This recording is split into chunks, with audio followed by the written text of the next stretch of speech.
आज हम स्टार्ट करेंगे फिजिक्स का जो क्लास 9 का मोशन चैप्टर है। बहुत ही इंपॉर्टेंट चैप्टर है और इसमें हम मोशन के बारे में पढ़ेंगे कि मोशन होता क्या है।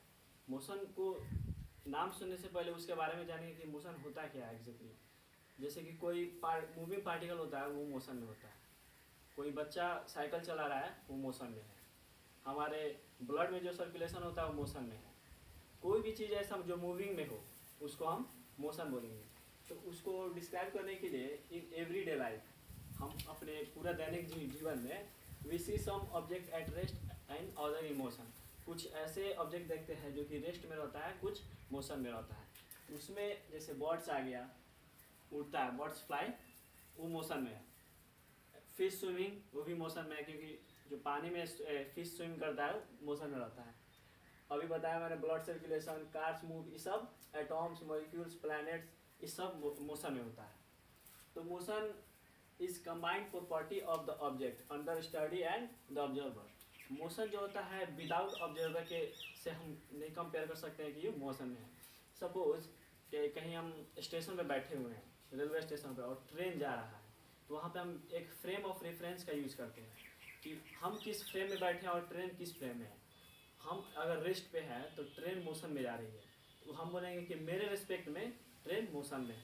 वहाँ पे हम फ्रेम ऑफ रेफरेंस का यूज किए, वही बात लिखा गया है यहाँ पे लिखा है there is no meaning of rest और मोशन विदाउट द व्यूअर। अगर व्यूअर नहीं हो तो हम नहीं किसी के रिस्पेक्ट में नहीं बता सकते हैं कि वो रेस्ट में है या मोशन में है। अगर कोई चीज़ जैसे कि कार ही जा रही है, हम रुके हुए हैं और कार जा रही है, तो मेरे रिस्पेक्ट में वो कार मूविंग में है, मतलब वो मोशन में है। तो इसके कहने का मतलब वही हुआ। फिर आता है रेफरेंस पॉइंट। रेफरेंस पॉइंट क्या होता है कि motion is change in the position of the object. मतलब कि कोई पार्टिकल एक जगह से, जैसे कि एक पार्टिकल यहाँ से यहाँ तक है, एक डिस्टेंस है 2 किलोमीटर, तो इस पार्टिकल के रिस्पेक्ट में ये पार्टिकल रेफरेंस पॉइंट हुआ।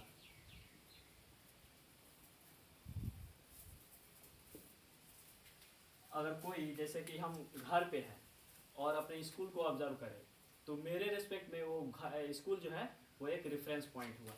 इसके कहने का मतलब वही हुआ, motion is the change in position of the object. अगर उस पोजीशन को चेंज कर देते हैं तो क्या होता है कि मेरा रेफरेंस पॉइंट चेंज हो जाता है। अब आते हैं डिस्टेंस। डिस्टेंस क्या होता है? The total path length covered by an object is the distance covered by the object. जो ऑब्जेक्ट के द्वारा जो पाथ लेंथ कवर किया जाता है, सपोज यहाँ पे से ऑब्जेक्ट कोई चला, ऐसे ऐसे घूम घूम के ऐसे ऐसे गया यहाँ तक, ये जो पाथ लेंथ पूरा टोटल कवर किया, उसी को बोलते हैं हम लोग डिस्टेंस। सपोज ये पॉइंट ए है और ये पॉइंट बी है, तो ए पॉइंट से बी पॉइंट गया तो डिस्टेंस है। टोटल पाथ लेंथ जो कवर किया ऑब्जेक्ट, उसी को हम बोलेंगे डिस्टेंस। डिस्टेंस क्वांटिटी में स्केलर होता है। अब स्केलर क्वांटिटी का मतलब क्या है? जिसमें सिर्फ मैग्नीट्यूड हो, न कि डायरेक्शन हो। मैग्नीट्यूड मतलब सीधा साधा बोल सकते हैं कि 2 metre, 6 metre, 2 kg, 5 kg, direct magnitude हुआ। अगर इसमें हम डायरेक्शन का बात करें तो डायरेक्शन आ जाएगा 2 मीटर नॉर्थ, इस टाइप से आ जाता है मैग्नीट्यूड और डायरेक्शन ऑफ फॉल। तो उसी में इसका ऐसा यूनिट हो जाता है कि मीटर, डिस्टेंस का ऐसा यूनिट मीटर होता है और सीधे से यूनिट सेंटीमीटर होता है। डिस्प्लेसमेंट की अगर बात करें तो it is the shortest distance between the two object. Two object के बीच में इस और इस ऑब्जेक्ट के बीच में जो शॉर्टेस्ट डिस्टेंस होता है उसी को हम बोलते हैं डिस्प्लेसमेंट।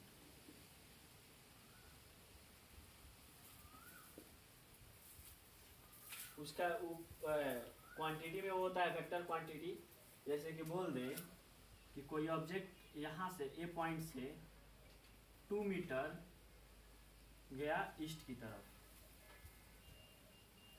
इसमें डायरेक्शन भी है प्लस मैग्नीट्यूड भी है, तो इसको हम बोलेंगे डिस्प्लेसमेंट हुआ। और डिस्टेंस में ऐसा नहीं है, डिस्टेंस में किधर किधर भी चला जाता है। इतना बात क्लियर हुआ। तो क्या होता है कि तो अगर कोई बच्चा इस ए पॉइंट से 4 मीटर गया बी पॉइंट के पास, फिर बी पॉइंट से सी पॉइंट, फिर सी पॉइंट से डी पॉइंट, फिर डी पॉइंट से ए पॉइंट गया। और जो टोटल डिस्टेंस इसने कवर किया, टोटल डिस्टेंस 4 मीटर, फिर 2 मीटर, फिर 4 मीटर, फिर 2 मीटर, टोटल इसने 12 मीटर। बट यहाँ पर डिस्प्लेसमेंट उस टाइप का नहीं होगा, तो उसको हम देखेंगे। सबसे पहले हम देख लेते हैं डिस्टेंस नेवर भी जीरो नॉर भी नेगेटिव। डिस्टेंस ना कभी जीरो होता है और ना कभी नेगेटिव होता है, मगर डिस्प्लेसमेंट में अगर हम देखें तो डिस्प्लेसमेंट में जीरो भी हो जाता है और नेगेटिव भी हो जाता है। वो कैसे? Displace can be zero when initial point and final point of an particle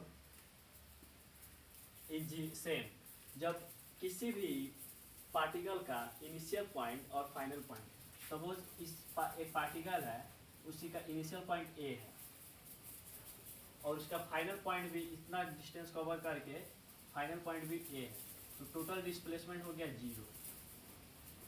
मगर डिस्टेंस की अगर बात करें तो पूरा सम हो जाएगा, डिस्टेंस का जो जितना कवर किया सबका सम हो जाएगा डिस्टेंस में, मगर डिस्प्लेसमेंट इनिशियल पॉइंट और फाइनल पॉइंट पे डिपेंड करता है।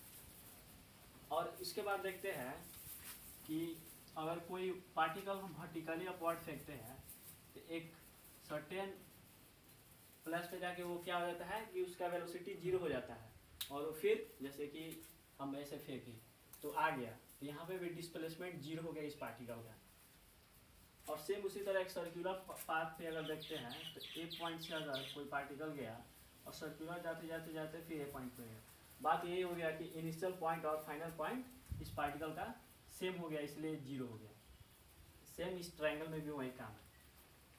अब हम देखते हैं कि displacement can be negative. Displacement negative हो सकता है कब? जब एक पार्टिकल ए पॉइंट से 5 मीटर पॉजिटिव डायरेक्शन अगर हम इसको अज्यूम करें तो 5 सेंटीमीटर वो गया, फिर वही इस पॉइंट पे जा करके रिटर्न हो गया, तो अपोजिट डायरेक्शन हो गया, तो हो गया नेगेटिव डायरेक्शन। अगर इसको हम पॉजिटिव डायरेक्शन लेते हैं तब तो ये हो जाएगा डिस्प्लेसमेंट टोटल 5 सेंटीमीटर पॉजिटिव में, पॉजिटिव डायरेक्शन ले रहा है, और नेगेटिव डायरेक्शन ले रहा है तो 7 माइनस सेवन सेंटीमीटर, तो टोटल डिस्प्लेसमेंट क्या हो गया? नेगेटिव में हो गया -2 सेंटीमीटर। अगर हम नेक्स्ट देखें तो डिस्टेंस इज ऑलवेज ग्रेटर और इक्वल टू डिस्प्लेसमेंट। डिस्टेंस कभी भी डिस्प्लेसमेंट से छोटा नहीं होता है। डिस्टेंस हमेशा डिस्प्लेसमेंट से बड़ा या उसके बराबर हो सकता है। बड़ा तब हो सकता है, ऐसे आप देख सकते हैं, जैसे कि एक एग्जांपल लिया जाए, ए पॉइंट से कोई पार्टिकल ऐसे ऐसे घूम के गया, इतना ही डिस्टेंस कवर किया, और डिस्प्लेसमेंट जब देखा जाए तो इतना छोटा है, तो डिस्टेंस यहाँ पे बड़ा हुआ। अब इक्वल कब होता है? जब हम एक स्ट्रेट लाइन लेते हैं, जैसे इस पार्टिकल ए से इस पार्टिकल बी पे गया, यहाँ पे डिस्प्लेसमेंट भी वही है और डिस्टेंस भी वही है। यहाँ पे डिस्टेंस और डिस्प्लेसमेंट इक्वल हो सकता है, और डिस्टेंस हमेशा डिस्प्लेसमेंट से ग्रेटर होगा।